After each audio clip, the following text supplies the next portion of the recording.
Hello friends, আজকে আমি তোমাদের জন্য নিয়ে এসেছি চিজ ব্লাস্ট মিনি পিৎজা। তাহলে চলো আমরা ঝটপট শিখে নিই কিভাবে এই ইয়াম্মি ইয়াম্মি রেসিপি আমরা বাড়িতে খুব ঝটপট খুব কম উপকরণ দিয়ে বানিয়ে নিতে পারি। চিজ ব্লাস্ট পিৎজা বানানোর জন্য আমি এখানে ব্রেডগুলোকে হার্ট শেপে কেটে নিয়েছি। আপনারা কিন্তু যে কোনো শেপেই এইভাবে ব্রেডগুলোকে কেটে নিতে পারেন। আর আমি এখানে টপিং এর জন্য যেগুলো নিয়েছি সেগুলো আপনাদেরকে দেখাচ্ছি। এখানে আমি পিৎজার টপিং এর জন্য নিয়েছি ক্যাপসিকাম, টমেটো, বেবি কর্ন, এটা চিজ, আর আছে পেঁয়াজ, নিয়েছি পিৎজা পাস্তা সস। তাহলে এবার আমরা এটা তৈরি করা শুরু করে দিচ্ছি। তো আমি পাউরুটিটাকে একটু বেলন দিয়ে বেলে একটু পাতলা করে নিয়েছি। এবার এর মধ্যে আমি চিজ দেব। আমি কিন্তু এখানে নর্মাল যে কিউব চিজ হয় সেটাই ব্যবহার করছি। আপনাদের কাছে যদি মোজারেলা চিজ থাকে তাহলে আপনারা সেটা ব্যবহার করবেন। চিজ দেওয়ার পর এই সাইডে হালকা করে একটু জল লাগিয়ে দেব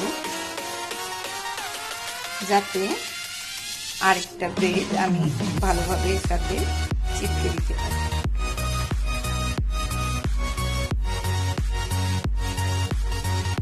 তো এইভাবেই আমি প্রতিটাতে চিজটা ভরে আরেকটা হার্ট শেপের ব্রেড দিয়ে ওপর থেকে বন্ধ করে দিয়েছি।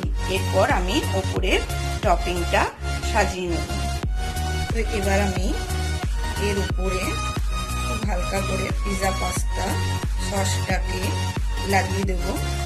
তোমাদের কাছে পিৎজা পাস্তা সস যদি না থাকে তাহলে কিন্তু নর্মাল টমেটো সসও ব্যবহার করতে পারো।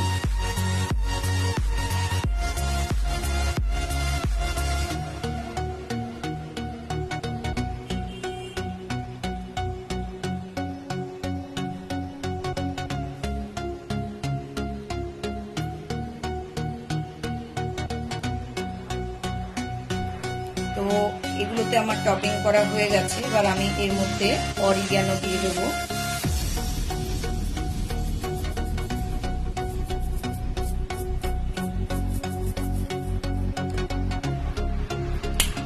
দিয়ে দেবো মিক্সড হার্ব,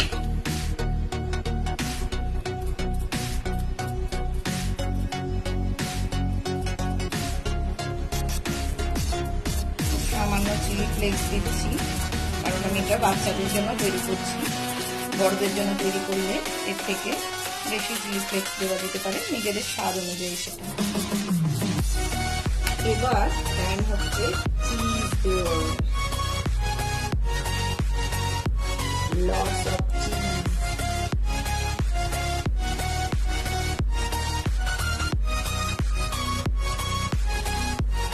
প্যান গরম হয়ে গেছে। এবার এর মধ্যে একটু বাটার দিয়ে দেবো।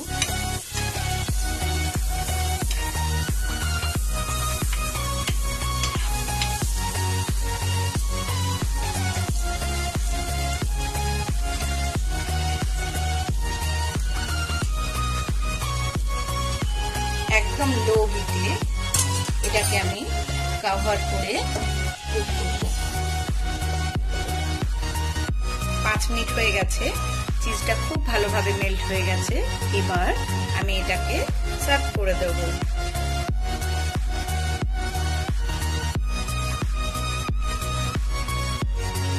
তাহলে আজকের রেসিপি যদি তোমাদের পছন্দ হয়ে থাকে তাহলে তোমরা অবশ্যই এটাকে লাইক করবে, শেয়ার করবে, আর আমার চ্যানেলটা যারা নতুন দেখছো তারা অবশ্যই আমার চ্যানেলটাকে সাবস্ক্রাইব করে নেবে এইরকম দারুণ দারুণ মজার রেসিপি পাওয়ার জন্য।